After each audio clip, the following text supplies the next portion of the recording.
The Poor Man and the King. Long ago, there was a poor man who lived in a small village. He worked hard every day, but he barely earned enough money to feed his family. One day, the king of the country announced a challenge. Anyone who can stand all night in the freezing lake without leaving the water will receive 1,000 gold coins.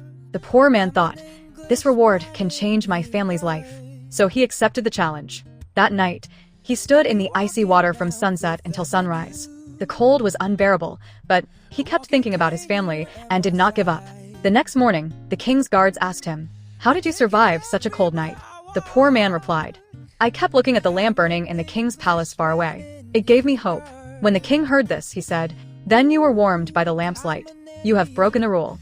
You will not get the reward." The poor man was heartbroken. A wise minister in the king's court heard about this injustice. A few days later, he invited the king for dinner. When the king arrived, he saw a pot hanging high in the air, many feet above a tiny fire on the ground. The king laughed and asked, "How can the food cook when the fire is so far away?" The minister smiled and replied, "Your Majesty, if a distant lamp could warm a man standing in a freezing lake all night, then surely this distant fire can cook the food." The king immediately understood his mistake. He realized that the poor man had survived because of hope and determination, not because of the lamp's heat. Feeling ashamed, the king called the poor man to the palace, apologized, and rewarded him with the 1,000 gold coins as promised. The poor man's life changed forever. Moral of the story: hope gives strength when everything else seems impossible. And a just person admits mistakes and corrects them.